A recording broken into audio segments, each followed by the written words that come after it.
And Dale Earnhardt Jr. has won at this racetrack 6 times. We go back 20 years, 2 decades. Let's go back to the first time that Dale Earnhardt Jr. was able to get to victory lane here at Talladega Super Speedway. And we're going to pick up the race at lap 102. Jason Leffler is the leader. Second car back in line. Dave Blaney in the green machine. The BP car is on the tail end of the lead lap. Leffler made his stop under green, but stayed on the lead lap, then did not pit under the caution.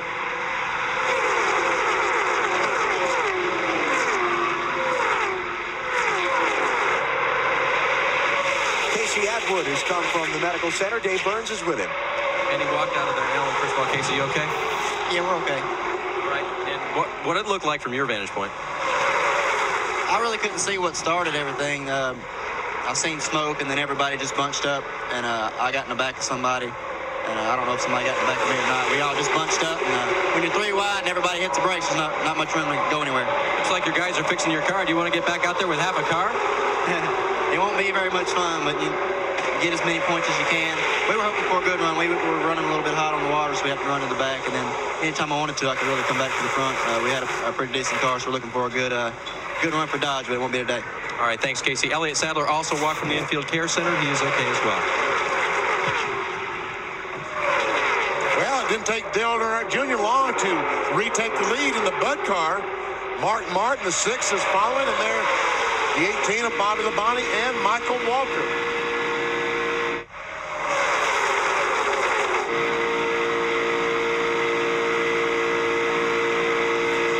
That Jeff Purvis has dropped out of the race with a rear end failure. We heard Richard Childress talk about Ron Hornaday getting into the back of Kevin Harvick and pushing him into Todd Bodine. Let's go take another look at the replay. Here we are riding with the 14 car. I don't see it that way. Didn't look like it. He may have got into the back of him after he made contact with the 66, unless we, back that up a little bit, but not what it looked like. Either way, Todd Bodine is out of the race. Casey Atwood and Elliott Sadler are also in the garage with damaged cars. Let's go to the blimp where I think we get a better shot. There we see He was already in the back of the 66. I don't see any contact there between the 14 and the 29. We had lots of cameras to cover it, though. Bobby Labonte took a run at Dale Earnhardt Jr. for the lead. Jr. fended him off. Here he comes again. With Sterling Marlin, that 40 car. Normally on these racetracks, a very, very fast race car right behind Bobby Labonte. Rusty Wallace up in there. Remember, this is a backup car. He was involved in the big crash in final practice. Mark Martin, Jeff Burton, Michael Waltrip, Ward Burton, Bobby Hamilton Jr., all mixing it up at the front. And last lap, over 188 mile per hour average, side by side. Our U.S. Army Skycam shows us the Talladega Super Speedway, an army of one. There are 212 ways to be a soldier. Find out more at GoArmy.com. Dave Burns. Alan, Ron Hornaday was part of the discussion around this last incident, so we'll just ask him. Ron, did you have any contact with Kevin Harvick or anybody else with that incident? Well, all the way up till the crash, yeah. I bumped Kevin up to the front, and the 66 jumped in front of us. And I don't know if Kevin just wanted to give him a little tap to get us going, because it seemed to work when I pushed Kevin. And it just got him at the wrong time. The 66 was coming down, and the other car came up. And he went to turn right, and Kevin hit up the wrong time. And I don't know if it's just the way the Ford was, the back end or whatever. He lifted him up. And, no, our problem is rookie here overshot the pits and put it in reverse, and I jumped off the clutch real hard and snapped something in the transmission. So got to thank all these guys, Conseco, Pontiac. These guys really put a good car together, and they did qualify all that well, but we know what we got to do next time we come back to these super speedways. You brought a Chevy this time. You're going to bring a Chevy back next time? I'm sorry, I didn't hear you. You brought a Chevy, Ron. You're going to bring a Chevy next time, or you're going to go back to the Pontiac? Well, that's not my call. That's AJ's call, but the way she's looking and really sucking up there, I'm real happy with what this thing did today. All right, he had a good run going. They'll try to get him back out there when they repair that transmission, guys. Hornaday, Todd Bodine, Elliott Sadler, Casey Atwood, Jeff Purvis, and Jimmy Spencer. The cars that are off the racetrack. Spencer out after just 18 laps with an engine failure. And it's great What listening a hornet's nest this is up front. Alan Bestwick, AB, on the call there with Benny Parsons, Wally Dallenbach. And we were looking at the 8 who's running up front and the 99 who's right behind him, and that's you, Jeff Burton. So, guys, what do you remember about this race, and maybe particularly what about right now? What's going on? Well, I just was going for the lead. Somebody blocked me, took it away from me. I don't know why you don't want to help me. Why you're supposed to be helping me right here. I am. Not trying to find a way around. I was trying. Look, there you go again. I remember these cars being a lot of fun. They put this funky wicker across the roof. It was about a 1 to 2 inch tall blade, and visually didn't look all that great or appealing, but I remember it made the racing a lot of fun. Look at you kind of sliding back there. I don't know what you're doing. Well, your teammate just jumped on the outside of me and put me on the bottom. Now here I go. Got Mark Martin behind me, though. Yep. Now we're all organized. But Bobby's taking the lead. I remember Bobby always being really fast, especially with this point in the 2001 season. He was always, the Gibbs guys, you know, either him or Tony Stewart, it's always kind of, look at you, where are you going? You know, what are you doing? You can't sit still. Why no? You said take every run. I was listening. I'm taking every run to the back. That looked scary for a second. You know, it's crazy how, you know, up front right there. I mean, you and Bobby, and is that Steve Park in third? Oh, Kenny Wallace. Hey, Kenny Wallace in third. Yeah, Kenny Wallace. That was how calm it is for you guys up there. And there's Ward. Ward having trouble. Kenny Wallace was always really, really good at Daytona and Talladega too, and obviously got DEI cars right there, second, third, and fourth. Junior, you came into this race with 2 wins already, but very early in your Cup career. Did that give you confidence coming into this place, or maybe even watching your dad race here and so much success? I'll be honest with you, I was so bad. I was talking to Josh Berry last night. He was like, man, I did pretty good in the race, I felt like. And I said, I'm not going to grade you because I was terrible in the first 2 years of Xfinity in 1998 99. I wrecked every race, made all the mistakes I could make, broke the car. And then when I got into, you know, plate racing in the Cup Series, I struggled as well. I think the first time we came to Talladega, I ripped the brakes off the car coming to the green flag. So I got a rolling start. They didn't go. I had to hit the brakes, and I ripped the rotor off of the car. Wow. Yeah, actually, the caliper broke. This is important, right? It was important to Dad to run well at these racetracks. We eventually figured it out, I guess. We got fast race cars, too. That helps. Yeah, the mindset about being good here in Daytona came from your dad, right? Like, you got to run well at these racetracks. It was huge, and he put a lot of good people together at DEI to make really fast race cars. About to complete the 300-mile mark. So right now you have Bobby Labonte up front. Dale Earnhardt Jr., a very young Dale Earnhardt Jr., 20 years ago. We're going to continue on with the fall 2001 Talladega 500 when we return. They're moving the cars out onto the track here. A great sight. The team's pushing the cars out onto pit road, hoping for the command in about 30 minutes is what we're being told from NASCAR, that that's what it's looking like as far as the drying of the track. That gives us an opportunity to go back to the fall 2001 Talladega 500 with Alan Bestwick, Benny Parsons, and Wally Dallenbach on the call. We're going to pick it up with 33 laps to go, and Michael Waltrip is out front. 33 laps to go, green flag. Michael Waltrip is the leader. This is where it gets touchy. Normally in the past, the closer we have restarts towards the end of the race, that's normally when we have trouble. That's when the big wrecks happen, so hopefully we can keep it clean. 30 cars on the lead lap. Bobby Hamilton and Jeff Gordon, who took tires on that caution, are restarting in 21st and 22nd positions. The top 12 did not stop. First one on a line, Robbie Gordon, going after Kevin LePage for 5th. Not working too good.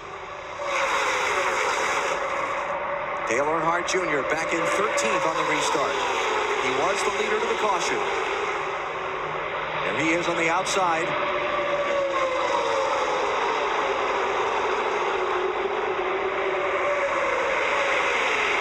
Wally, there's a lot of drivers that would rather be someplace else than where they are right now. Some of those guys right there stuck in the center would rather be up front. While we watch this frantic action, what about the decision to leave Michael Waltrip on the track? Marty Snider's with his crew chief. I asked Slugger Labby, actually his crew chief, why did you not pit? He said, hey, 2 reasons. 1, we can make it all the way on fuel. And secondly, the car is running hot. If the car is out front, it'll cool the engine a little better, so we really had an overheating problem. And I also asked him, are you nervous? He said, absolutely, I'm nervous. I've never won a Winston Cup race. Would you be nervous? To Matt Yoakum. Marty, Robert Yates made the call to keep both his race cars out. The 28 crew chief, Michael Fatback McSwain, told me they can go to lap 189, no problem, which is 1 lap past the checkered flag, and the 88 car stayed out as well. Both are confident they can go the distance, and hopefully one can go to victory lane. That 8-car junior just got in the back of Mark Martin there, a little bit again. I'll tell you, that was a heck of a save through the tri-oval. All it takes is 1 slip, 1 mistake, and there'll be 15 cars in the big wreck. The tension is getting thick. And especially back there where Junior, Bobby Hamilton, Rusty Wallace, all those cars are. Jeff Gordon, right in the middle of all that, the championship leader. He's back in 19th.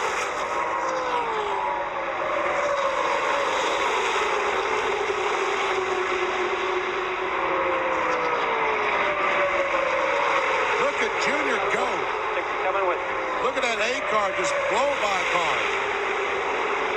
He's been the strongest all day. He's led the most laps in the race. Oh, contact there with Robbie Gordon.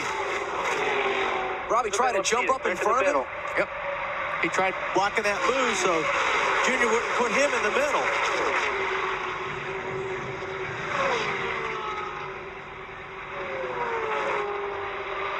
Kevin LePage, Jeff Burton there, side by side. That's for 5th. On board, Dale Jr. Remember this 97 car, Kurt Busch is not on the lead lap. He's back in 31st. The 93 car, Dave Blaney is not on the lead lap, nor is the 25 of Jerry Nadeau, who's getting down out of the way.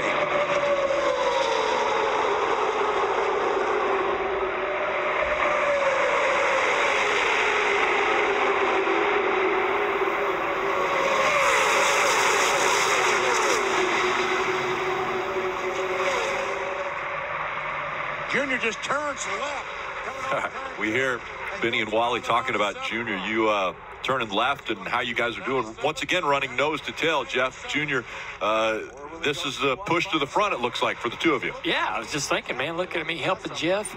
We're going to the front. I'm probably going to push you all the way to the lead, give you a great shot at winning this race. I bet that's how it works out. I'm just guessing. I see one thing, man. I was pretty aggressive, and I always worked to stay right on the back bumper of the car in front of me through the corner so that when we got on the straightaway, I could be right there to push and try to get the car moving down the straightaway instead of waiting to close the gap and pushing at the end of the straightaway. I was trying to be ready to push as soon as you got off the corner. At the end of that race, Junior restarted 6th. Well, you were able to stay really close, too. A lot of cars just couldn't, close up, go through that bubble, and that's what that big wicker across the roof, that's what that was all about. That was trying to create a great big bubble so you could get a big draft. We didn't run this package a whole lot.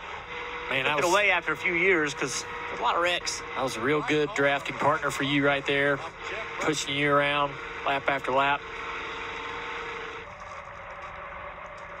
Always out there trying to help you. Just wait. It's going to end quickly. When's it going to end? Soon. It's coming soon. Looking pretty good, buddy. I don't remember this race, but I know we're it's looking good. Look at us to the front. Oh, yeah. Hang on to it, Jeff. All right. We were drafting before it was cool. Man. Nobody ever talks about Jeff and Dale being such great drafting partners. You're going to see why here in a few minutes. Now we've got way too out in front. They're going to come with a full head of steam. I got you. I'm going to block for you. Look at that mess back there. Yeah. It looks like Michael Waltrip has a problem. And Michael's lost a ton of spots. It's crazy. He's not coming to pit road. Dale Jarrett back there going around him. You ain't missing?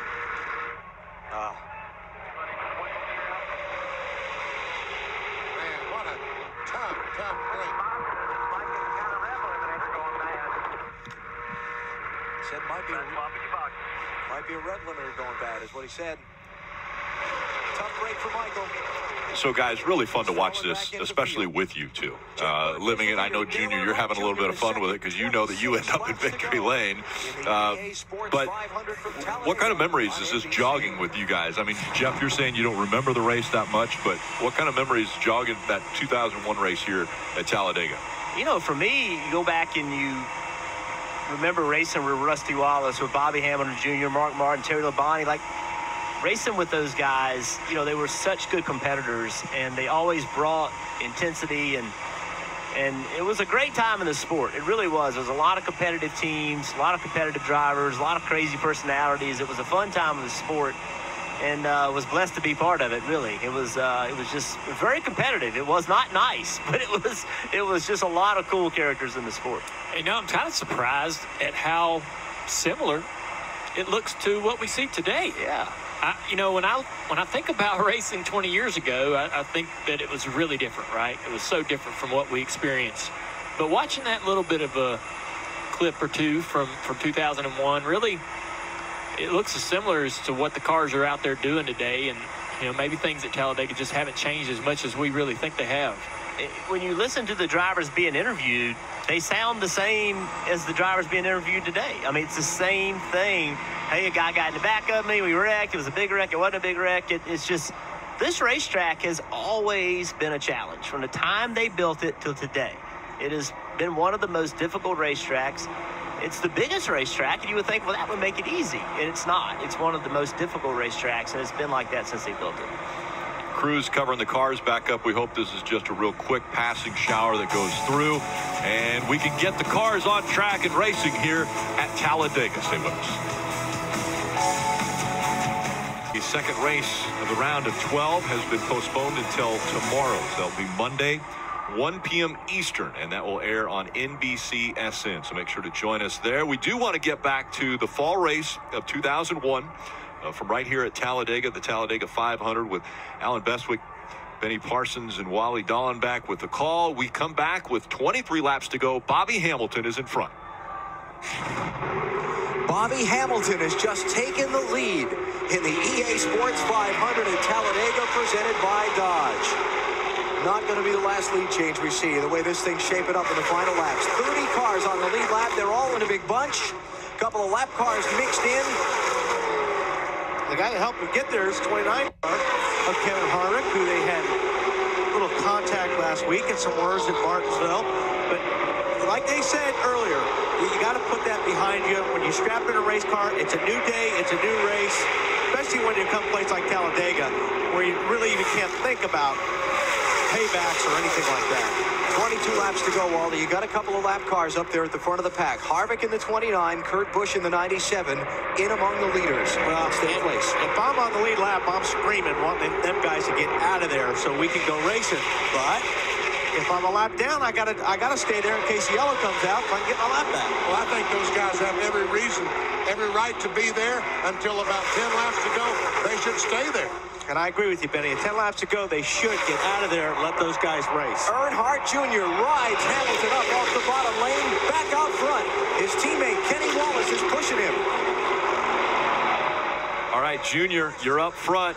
Burton, I know you're fighting in here. You're third on that inside line. What's happening? Well, one thing I noticed is some Roush cars up there in the top 10. You guys had a pretty good plate program at that particular point. All those cars running so well. But if you look at the front, all the Chevrolets, my car, Kenny Wallace in the one Pennzoil car, the 55 of Bobby Hamilton, and Kevin Harvick back there in that 29.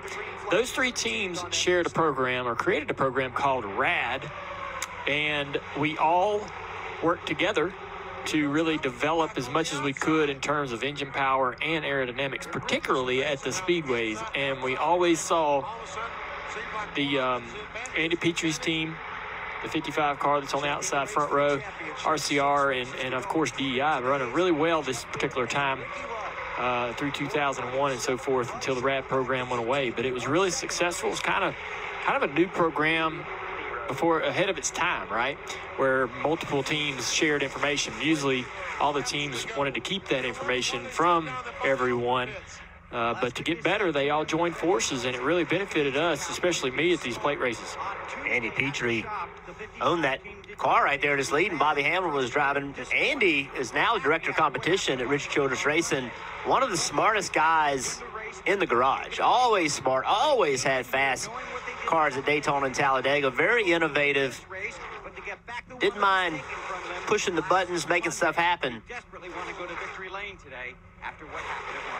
Yeah, I remember Dad talking about that program, that RAD program, how proud he was of it, and what it was going to do for all of our organizations to be stronger, working together. And here he still comes on 3 deep on the outside. What's interesting about that with your dad is I don't think, like, on the track, he wasn't known to be that great of a teammate, right? But off the track, he was knowing he needed to build the better cars he could give the better opportunity to win races. Kind of had to get out of his comfort zone, thinking about multi-car teams and all that type of stuff. Yeah, even there's not going to be pushed. See, there you go. The Dale and Jeff drafting combination, man. Nobody ever really talks about how great that was back then. Me and you just putting it to such good use in this race. I can't. Who is this in third? I can't. I think it's Johnny Benson in that 10 car. Okay, I couldn't make it out. Who they had, a really good season, particularly at the plate races. They were in great position late at Daytona in 2000, I think, to win that race. Stayed out on old tires. Yep. But they had some good momentum with that 10 car and Johnny behind the wheel. Yeah, your car's pretty good, man. You talk how you don't really run that great at the plate races or wasn't much of a plate racer, but dang, you look great to me. It's not over yet. Yeah. Well, I mean, you were in the top 3 at the end. You had a shot to win when we come to turn 3 and 4 on the last lap of this race. Up that inside line of cars. And this is about the time of the race here where you start getting your spotter. Yeah, we talked about it earlier. Finding guys who will work with you for the end. More things change and more they stay the same, right? I mean, this looks very similar to a race today we see at Talladega. Yeah. And go to the front. It really does. They changed the rules, and the way the cars react and draft and run against each other changes. Tony Stewart finished second in the spring here, so that strategy. We had that Xfinity race yesterday. We thought the top was going to be dominant. Ended up being the bottom, just because of a small change in the plate and the rear spoiler. Totally changed the way those cars worked. Surprised all the drivers. And he thinks he has a car that can win. Seems like every time you got to the racetrack, you had to go out there and just make sure everything was going to do what it was supposed to do. Make sure the cars worked the way you thought they were going to work, because you never knew if they were going to do what they did last time. And think about this. Think about how many laps of practice we used to get. I mean, compared to today, I mean, between testing and practice and all those things that we were doing at this time of the sport, it's so radically different today, where they just show up, sit in them, and go drive them. Man, that pack is wild in the back. I know we used to go out in 2001. I remember when practice started, we went out there and we were racing. Like, we were side to side, 3 wide, all the way to the end of practice. And by the end of my career, you'd go out there and just run 4 laps, make sure there weren't no leaks, and you never got around another car. Buddy Barrett and I, when we started this 99 car, when we would build a new car, we would go to Hickory Motor Speedway and shake it down. We wouldn't go to the racetrack, even with practice, and take a new car. We didn't have enough trust. We would go run the car somewhere before we put it in the trailer. See right there, I got a little bit of a lead on you, and I ran higher through turns 3 and 4. You know, a lot of drivers have different opinions on what they should do when they're leading, as far as trying not to get too big of a lead. Some guys might drag a little brake.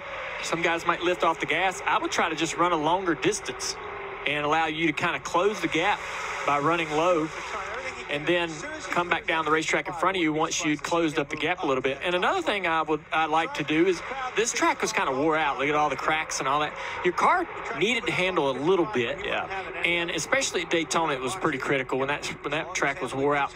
I would run up a little bit so that your left headlight, you in this case, have a little bit of downforce, a little bit of turn in that car, showing you, allowing your headlight to have a little air on it. So I'd move up the racetrack just a little bit, kind of trying to be a nice guy. Hey, man, I know you don't want to run second. I know you'd rather be leading, but I'll make this easy on you. I'll help you save that right front tire if you'll stick with me. I don't know if you really thought I was doing that or not, but that's kind of my mentality while I was out there. Well, as long as we were out front of this mess, you know, sitting there where we were, there was no move coming from me, right? There was, why do I want to make a move right now? Even if I could, we've got them side by side. We know there's going to be a caution, most likely. Just try to lay some laps down, keep myself in position. I, you know, really don't think this is the time to be making a move.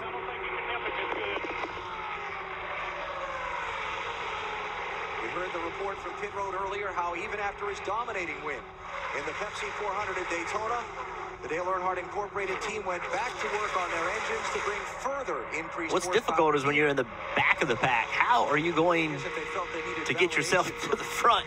That's so many times we start, those guys start to panic a little bit. I don't know, I gotta go now, and that's when somebody makes a move they shouldn't have made. Yep. I was lucky, but you know, we saw earlier, I jump out of line and Mark goes with me. Usually when I would get out of line, I was doing it with a pretty big run. I wouldn't take a run that wasn't worth it. And I knew, man, this is an awesome run. I'm going.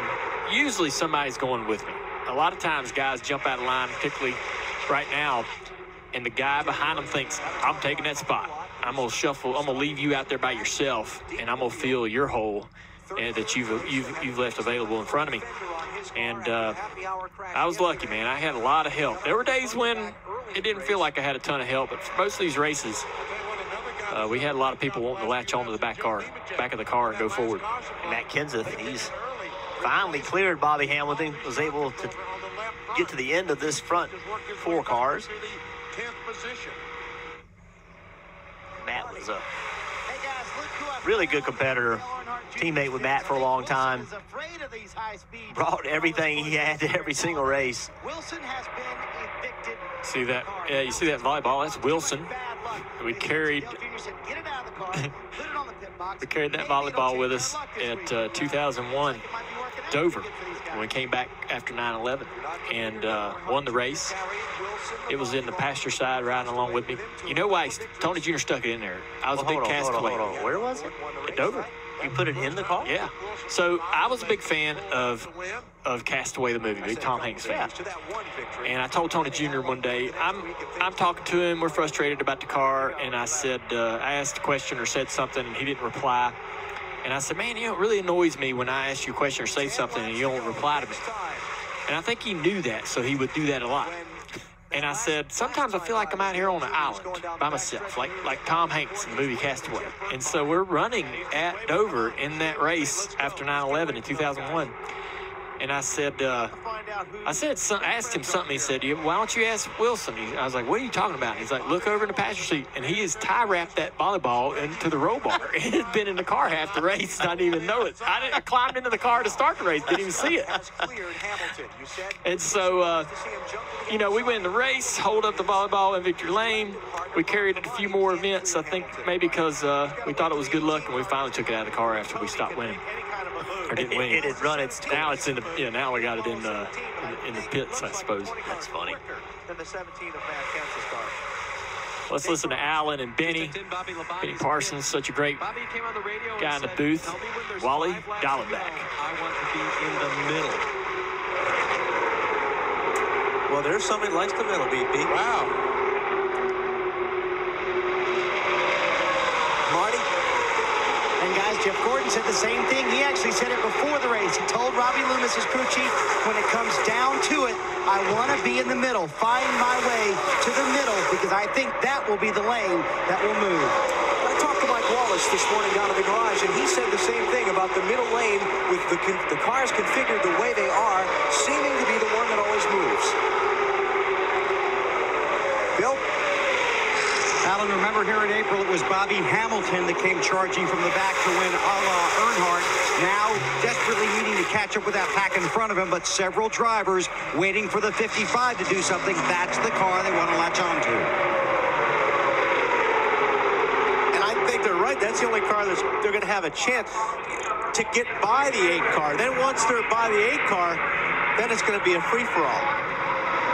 But it's going to be real tough to do that with these 5 or 6 cars behind Dale Jr. lined up. With the laps running out, Bobby Hamilton had to get down to that inside lane and fill that drafting hole. Now things are going to get interesting. The line is closed. Who Who's going to be the first one to break out and make the move to the outside among this lead group? 8 laps to go.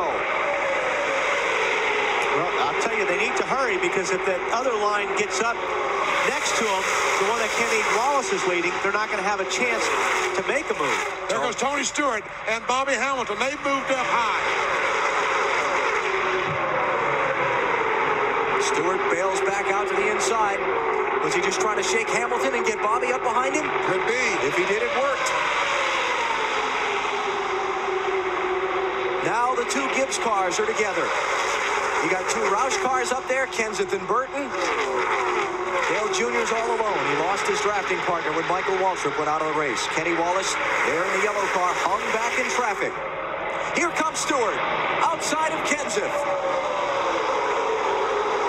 And Bobby Labonte quickly jumped on the back bumper of his teammate. Now, if I'm the 99, I'm going to jump out right now, right in front of that 20 car, and let the 20 car push me by the 8 car. Tony Stewart rode around at the back of the pack all race long, hoping to avoid the big wreck. Now in the final laps, he's on the charge. Racing Benson for 3rd. Now to the outside of Burton for 2nd.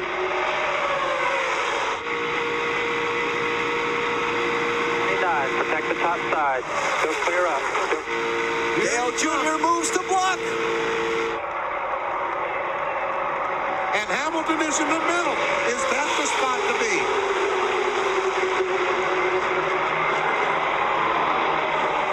Bobby Labonte gets hung on the outside.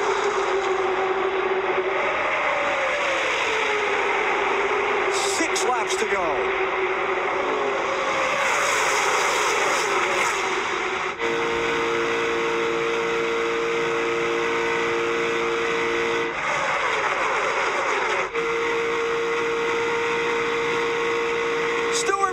Inside, he's there. He had the left side wheels down on that line.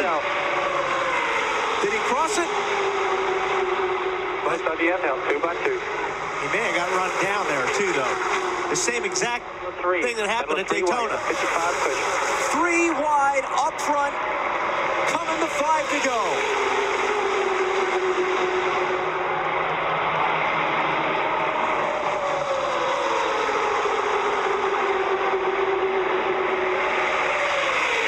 The only thing the flagman held out that time, 5 fingers.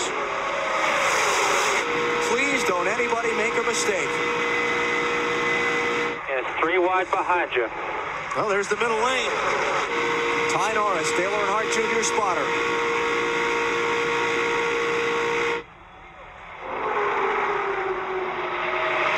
Bobby Labonte going to try the outside. Junior's going to move up and crowd him. Here comes Mark Martin. Where did he come from? That's Mark. Where did he come from? And Kenny Wallace, he was back about 10th or 12th just a few laps ago. Martin pushes Bobby Labonte out to the lead.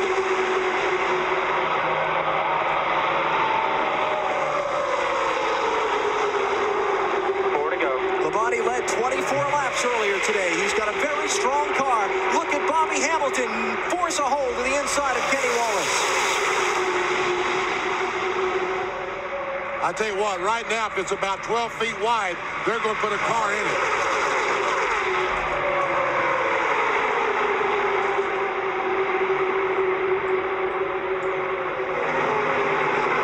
There's Robert Preston, the 77 car. Low line's moving. Look at Tony Stewart. Look at that run. Stewart to 2nd. Hamilton by Dale Jr.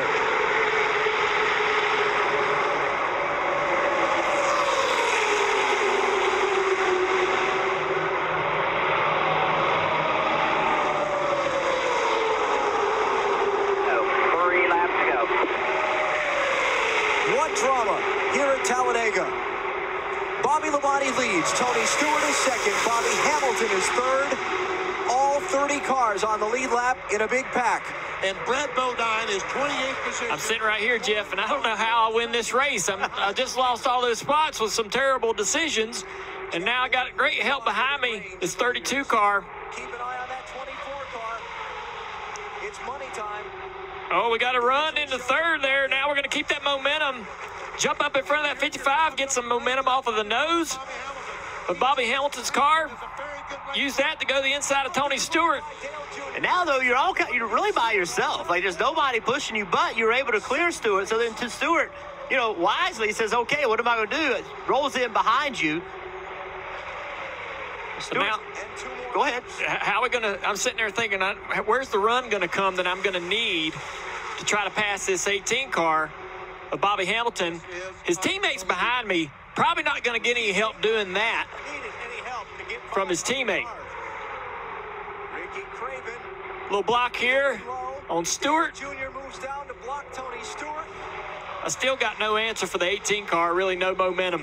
Bobby Hamilton on the outside of Stewart right there. That's slowing him down, so that's taking that energy away. So I move up the track, 32 jumps behind the 55. And here I come behind Stewart. All right, we got a big run on Bobby. I'm going to get a little help off the nose of the 20. Big run on Bobby. He's going to block me here. When I go low, I clip his left rear quarter panel and bow the quarter panel out. Stewart was going to go with his teammate, but he sees that quarter panel damage. I think he changed his mind right there and said, I think this is the better choice, to go with Junior. And now there's a lot of blocking going to happen right here. Bobby Hamilton. Bobby Hamilton and Bobby Labonte both get together. Labonte flips. Benson hard into the outside wall. Cars everywhere. Now NASCAR, though, all this going on, NASCAR is going to let us race. They're going to let us race, so it's 3-car battle. Side by side, and you went with me. Thank you. I knew you owed me for this race. We work together. We work together so good all day long. It pays off. This one right here, when I watch this, though, I have to tell you, I'm embarrassed. Why I didn't go up here and just side draft Tony Stewart, huge, and I could have pulled him back and ran second, but I didn't know better in 2001. We were talking about that, like, when did the side draft happen, right? When did the side draft start to happen? When did drivers start to think, okay, I'm going to start using this every single time I can? Obviously, right then, you didn't side draft him. We saw a couple instances where Stewart doesn't side draft me. We really didn't start getting aggressive with that side draft till in the 2000s, late in the 2000s. It is interesting how things have stayed the same, but also some other things have changed and how aggressive that side draft is going. If I did that today, when the race was over and I rode down pit road, my pit crew would have beat me for not side drafting if you did that today. And it's just one of the many things that drivers have just gotten smarter and smarter and smarter. And now everybody does it. I mean, you watch a truck race, they do it. You watch every race do it. The ARCA cars do it at Pocono. They side draft, and it was something that was learned, and then everybody started watching it. It's just what you do now. Well, remember, folks, the race is tomorrow, 1 p.m. Eastern time on NBCSN. We're going to talk to a few more drivers, though, when we come back. A couple of guys are hanging out in the infield. We're going to hear from them.